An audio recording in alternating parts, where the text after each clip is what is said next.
Guillermo, My friend, how are you? excellent, as they say. Oh, Hellboy 2, phenomenal film. Thank you, man. The scene in the market, the troll market, not since Star Wars in the cantina. That's what they say, exactly what I was thinking. Yeah, yeah. I haven't seen such a collection of monsters and creatures since that movie, I don't think.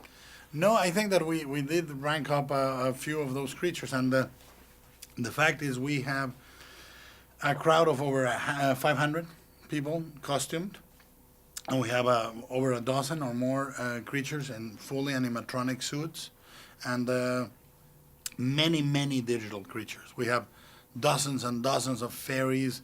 We have little guys that we find very funny that are called the Bogarts. And if you look in that scene, if you watch it repeatedly, you'll see a lot of little details happening in the corners of the frame. What I really enjoyed about the film is that Hellboy, you involve Irish folklore and paganism almost inside it. Yes. And I thought that was such an unusual mix to challenge himself with.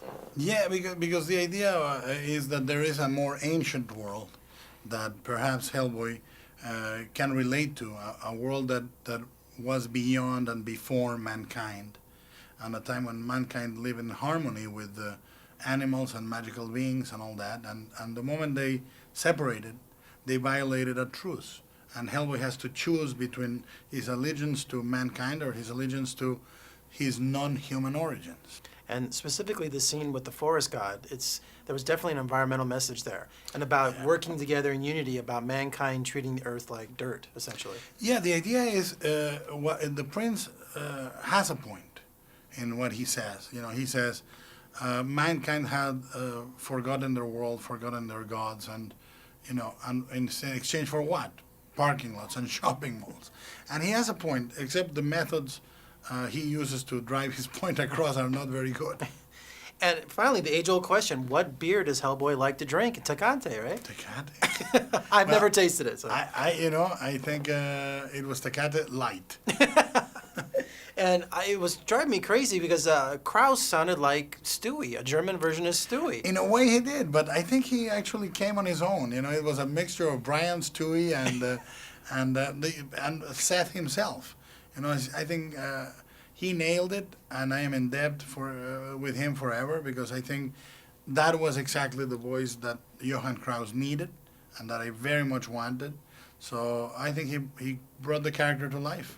And I'm glad you put in some sense of humor in this movie, because you need a breather. There's so much action that I love the little moments of comedy, like the doors hitting, the locker doors hitting. Very funny. Well, thank you. I think that the movie needed to have a mixture of emotional stuff, horror stuff, monsters, and comedy, and we went very much like a roller coaster between those moments. And I think comedy always eases up into the next moment, and that moment can be pretty shocking, or it can be exhilarating, and you're better prepared with a little comedy. Such a thrill. Thank you so much. Excellent. Thank you. Thank you.